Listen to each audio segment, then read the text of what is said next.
Well, hey, my name is Philip, in case you're brand new, and I'm a pastor here at GCC, and we're excited to be wrapping this series up. In case you're brand new or you're here for the first time in a while, you're kind of coming in at the end of our movie. We've been in this series for 4 weeks now, and we've been talking about how kind of this insane church people are. Let's be honest, we're weird. Actually, I started this series off with a quote, and I think it's going to go down in history with some of the older theologians like John Calvin and all those kind of guys, and I said that church people are some crazy fools. I'm pretty sure that your grandkids are going to be reading that Philip McCart quote. But we're weird. Church people are weird, and if you're not a believer here today, then they're like, oh, you guys know how weird you are. Yeah, well, some of us do. Some of us are in the understanding that we're normal and you're weird, but that's not it at all. So we've been talking about how weird the church is. And we've been talking about specifically how strange and how crazy GCC is. And we try to honestly be a little crazy on purpose. We're crazy like us. What is it that makes us unique? Not better, not worse, but just maybe a slightly different, unique kind of church. And we've been talking about some of our core values. And you can always go on YouTube. You can go on our podcast. A lot of people say, well, how can I watch the videos or how can I hear the sermon? If you have an iPhone or you have iTunes on your computer, you can subscribe to our podcast and it updates automatically. You don't have to go searching for it, or subscribe to the YouTube channel. You can do that as well.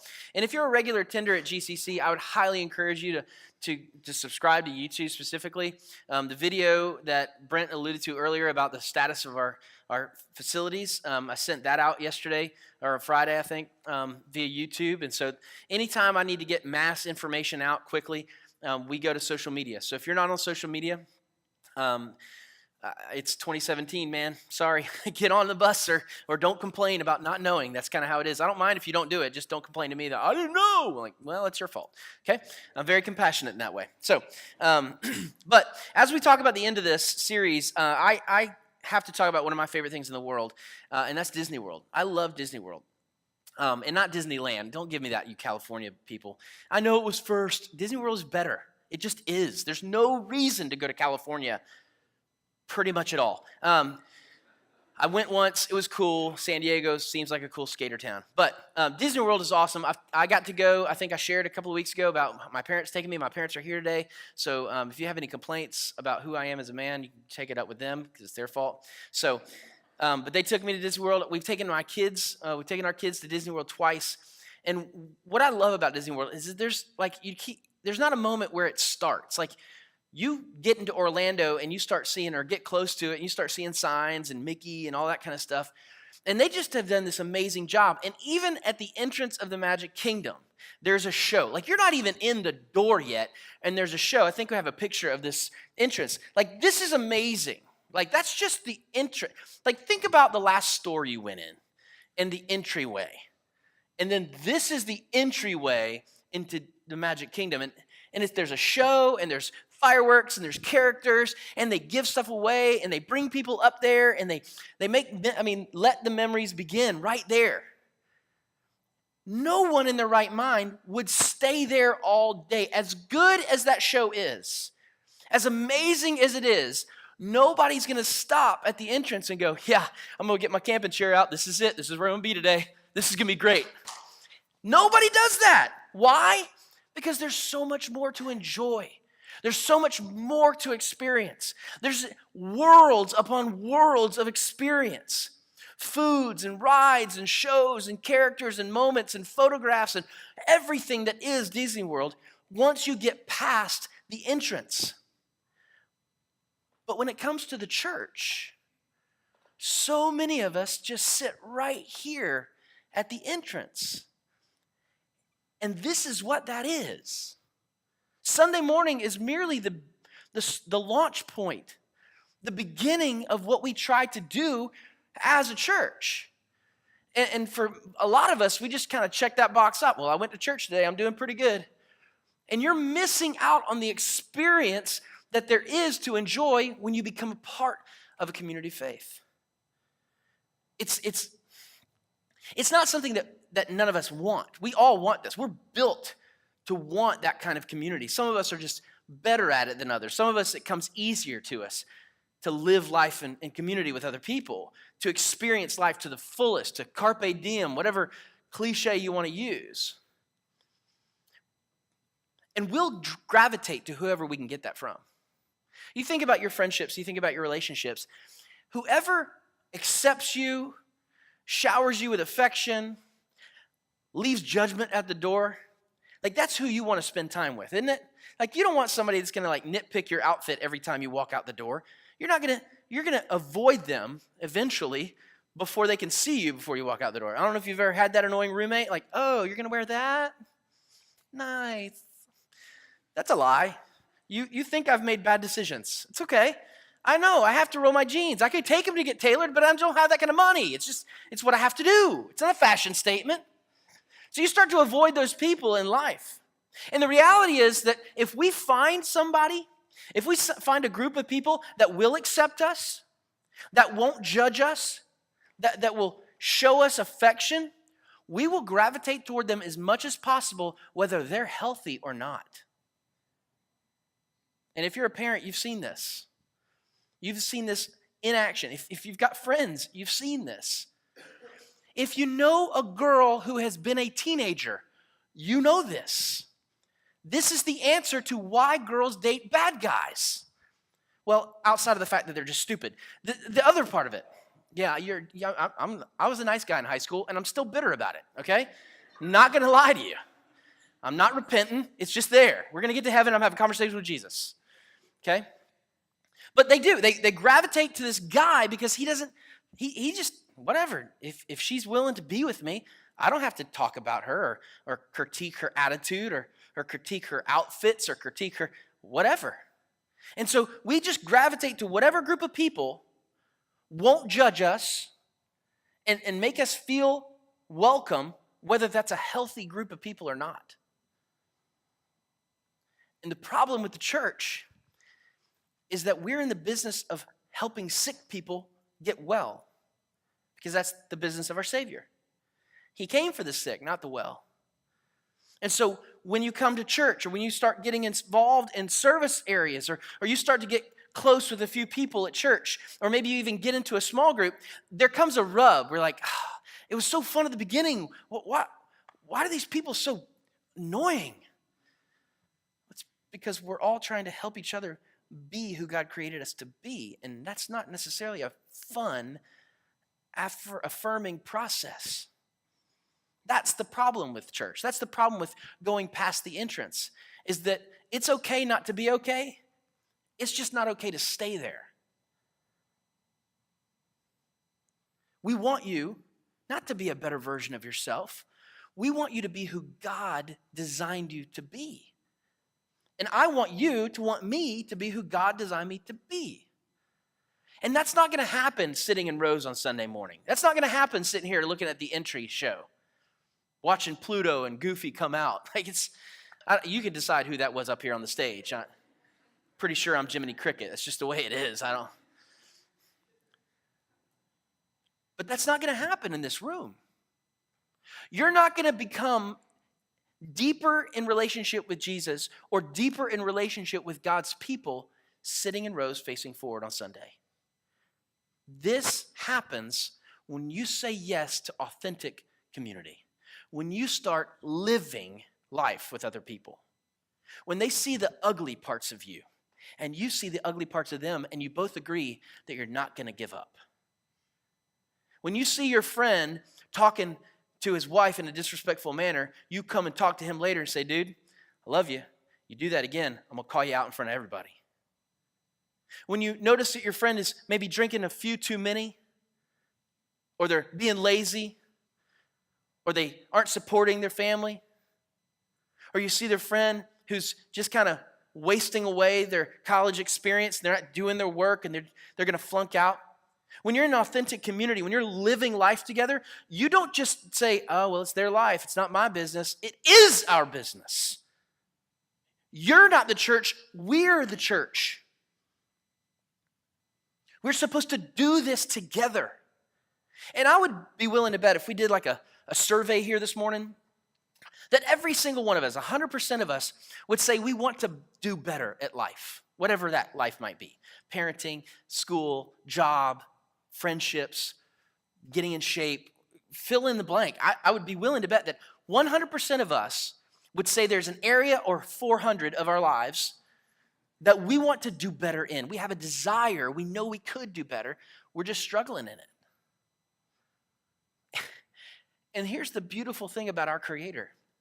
He has designed us with built-in processes to get better naturally. And science is just now catching up with this. It's amazing because when we're left by ourselves, we drift toward isolation and self-deterioration. Have you noticed that? The more time you spend by yourself and away from friends and family, you seem to get fatter and watch way more Netflix, and you start letting things go, and you're just not as disciplined.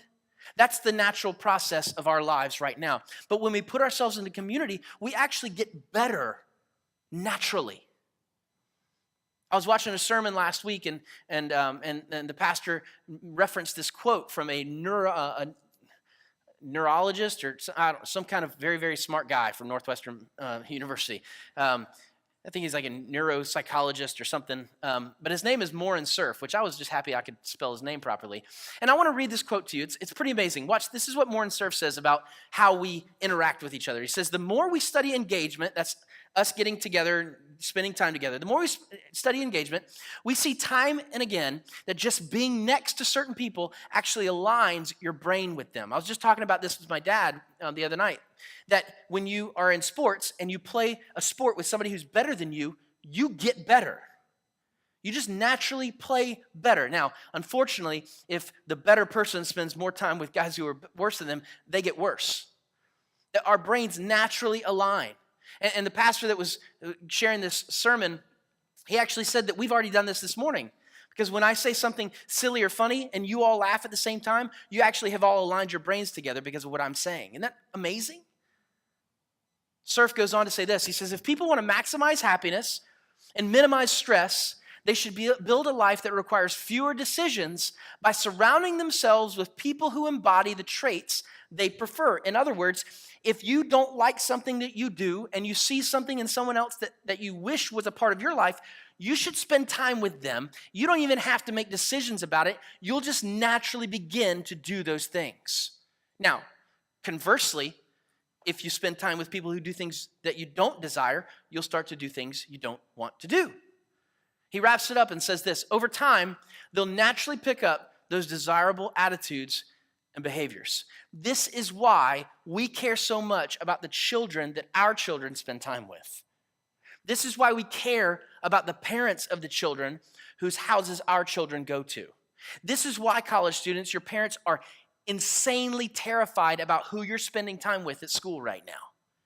This is why we go nuts, ladies, about who our daughters date. Because the more time you spend with people, the more your brain just naturally aligns with them. But here's the great beauty in this, that God actually created us to do it easier, to get better easier. He just wants us to spend time in community with people that have the desirable traits that we want to see in our own lives. If we just spend more time with them, that's going to naturally happen. So many of us are resistant. We're so resistant to that. We're like, it seems like a lot of work and a lot of time, and I don't have a lot of time. But this is the answer. This is the prescription. And I know we talk a lot about small groups here, and you're like, here's the small group pitch, Philip. Here it is again. We're only 3 years old, and you could already like spit it out verbatim, probably. Life is better connected. Circles are better than rows. We have that vocabulary already. Do you know why? Because it's true. It's absolutely true. And you don't believe it when life is good. We don't feel the need for it when happiness is reigning in our lives. It's only when tragedy strikes.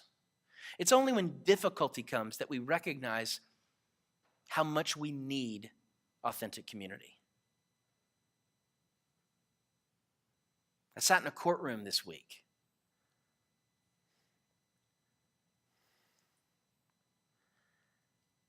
It was the most brutal, inexplainable scenario. You may have read about it in the paper.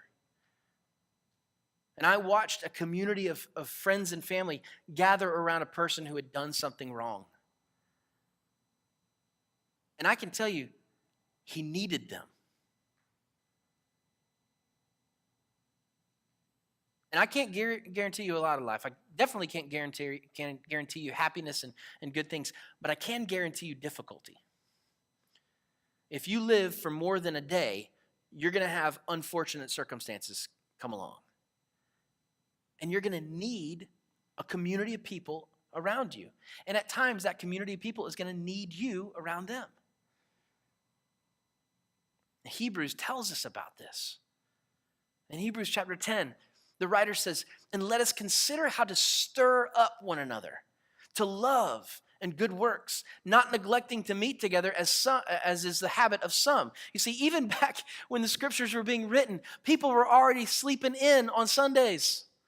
They were already skipping out on small group because we naturally drift to isolation. We naturally drift to self-deterioration. And we have to make a cognitive decision to be in community with people. And what do we do when we're in that community? We stir each other up to love and good works. He continues, he says, but encouraging one another. And all the more as you see the day drawing near, and the day being the end of days, the day Christ comes. Because there is a clock running. There is an end game to this life. And even if it's not the day Christ comes, it's the end of your life. And who do you want to be gathered around you? And who do you want to be gathered around your family when the end of your days comes? Now, we don't like to talk about it. We don't like to think about it. And these are difficult things to consider. But if we don't, we will not be prepared for it. And we will feel the weight of isolation. We will feel the weight of the self-deterioration. And our families will feel the weight of it. And so we talk about small groups, and we encourage you to be in small groups. As a matter of fact, our students, I think, are wrapping up a series tonight on small groups. We require, if you're a middle school or high school student, you don't have a choice. Like here, you got a choice. You can go to small group or not. But if you come to our student ministry, you don't have a choice. We have 100% small group participation. Because you go to students, you go to small group.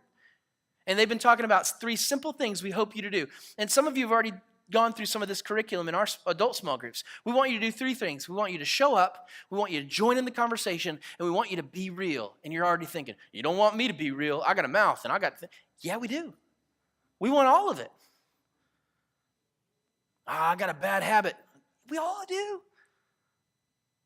We saw a great shirt at Convo at Winthrop this week. I think we're going to make some GCC shirts at some point that say this. It said on the back, I think it was the Methodist group, said, "I love Jesus, but I cuss a little." Like, if that ain't GCC, I don't know what is, man. I think we got a couple of cuss words in our Constitution.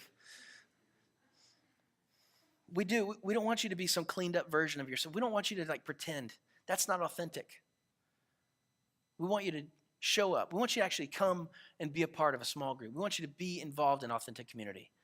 We want you to join in the conversation. We want to hear your whacked out opinions on life and how the Democrats are taking the country away and how the Republicans are so restrictive. And bring it. Come on. Let's hash it out. Let's bleed a little.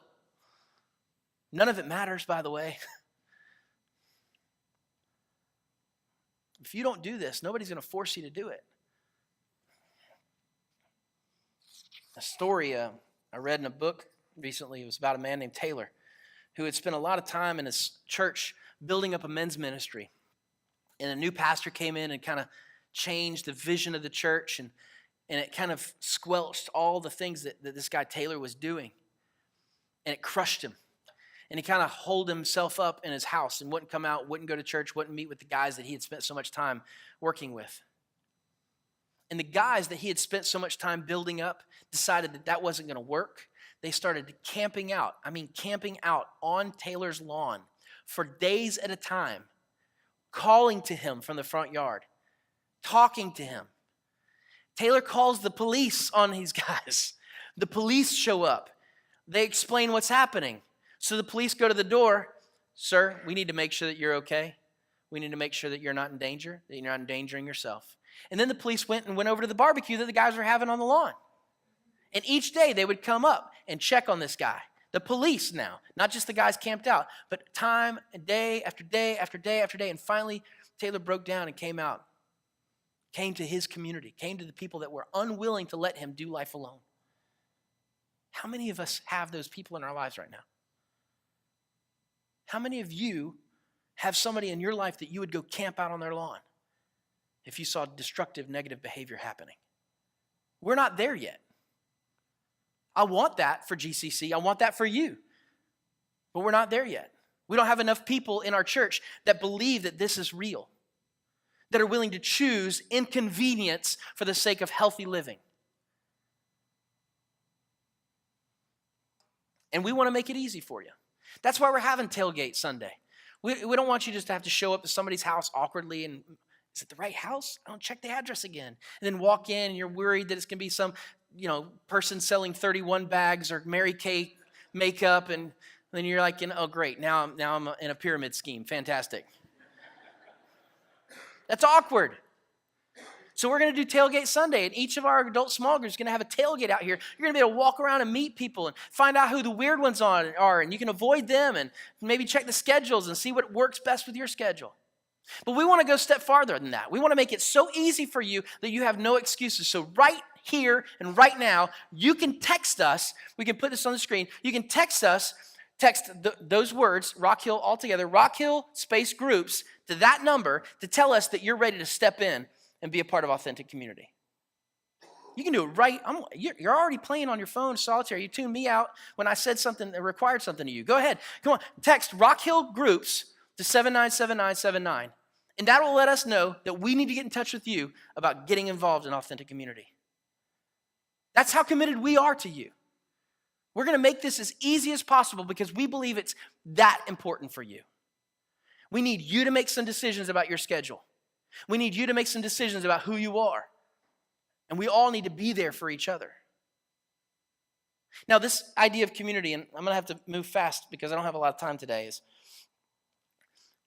if we really want to see, if you're a Christian, and again, if you're not a Christian, we're just really glad you're here. But if you are a Christian, then the whole purpose of our lives is to see other people see the truth of who Jesus is and what he did for them.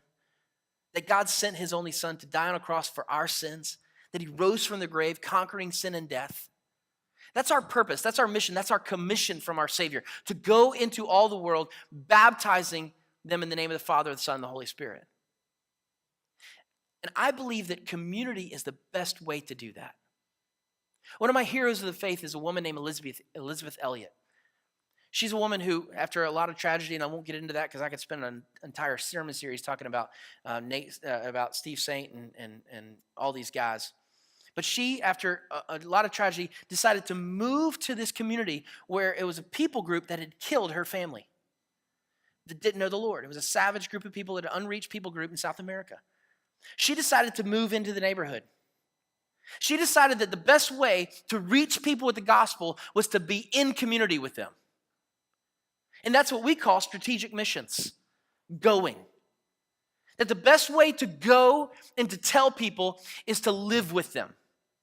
That's why we tell you when it comes to evangelism here at GCC, we're not sending out mailers. We believe in a process called invest and invite. You're investing in people. You're doing life with people. You should invite them here. See, all these core values, they work together. That's why we're a little crazy. That's why it's a little different. We believe that every single person that knows Jesus And especially any person that calls this their home should have this in mind. How am I moving the gospel to the people who don't know it? How am I going? Locally, regionally, globally? Dino shared how our convention, the Southern Baptist Convention, is already going to a place of need in our country.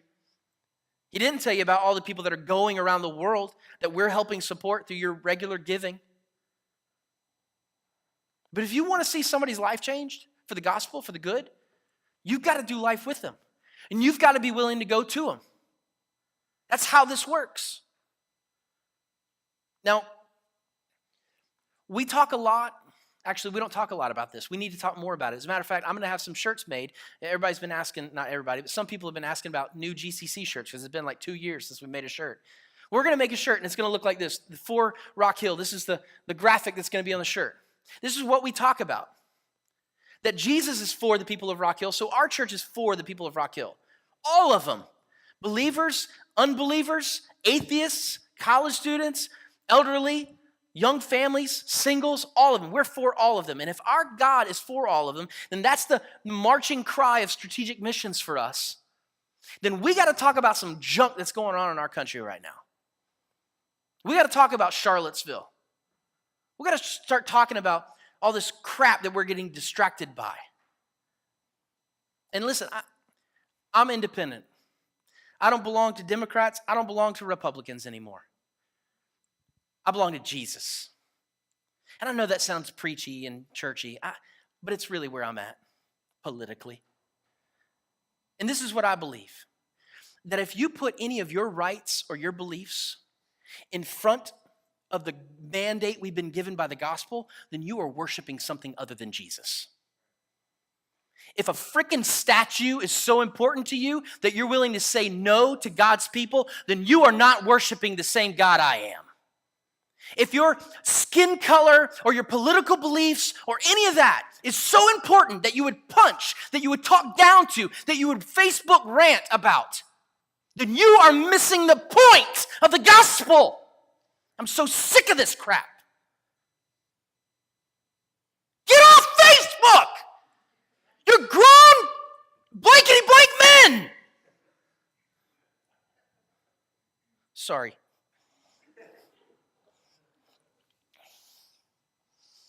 If we refuse to throw our past, our heritage, our patriotism, our race, our creed, our comforts, our dreams on the fire in order to make it easier for people to know Jesus, then we are failing in our relationship with Jesus.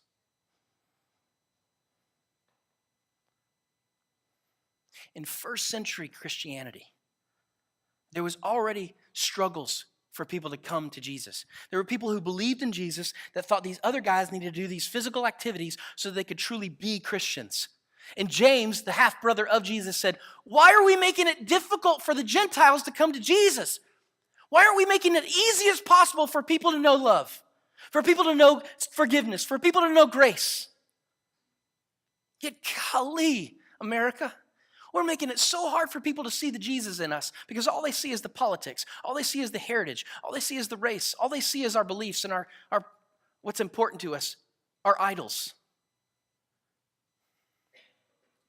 You cannot strategically go on mission if that stuff's more important than Jesus to you. If God is for Rock Hill and we are for Rock Hill, then we are for all people in Rock Hill. All of them. The babies, the ones dying in hospice, the ones that don't look like us, the ones that don't believe like we believe.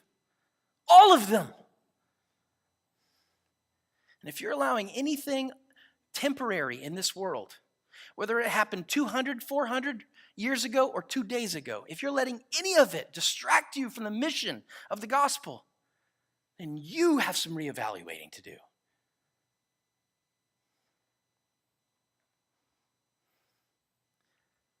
We're supposed to stir each other up, Hebrews said, right? Not the demonstration.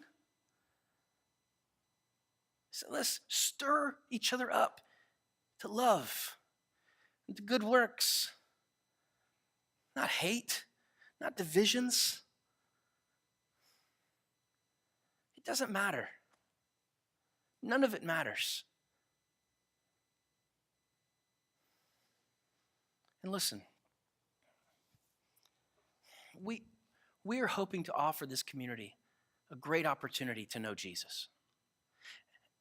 And I'm asking you to step through the gates today. Don't sit and look at the entrance show. But as we've gone through the last 4 weeks and talked about who we are as a church, and you have not been spurred on to action, if you've not had any desire or felt that conviction or some kind of tug on your heart to do something with what we've been talking about for 4 weeks, then you're not crazy like us, and you need to find somewhere where you can be. And I'm not asking anybody to leave, but this is not a cruise ship. This is not a cruise ship for you to sit back and enjoy. This is like an 18th century fishing boat where the only people on the boat have a job. We have no room for passengers here. And I love you, but I want so much more for you. And I hope that just some of this insanity that you're hearing me spout off is attractive to you, and you want to be a part of something special and beautiful and see God do the miraculous among us once again. Let me pray for you.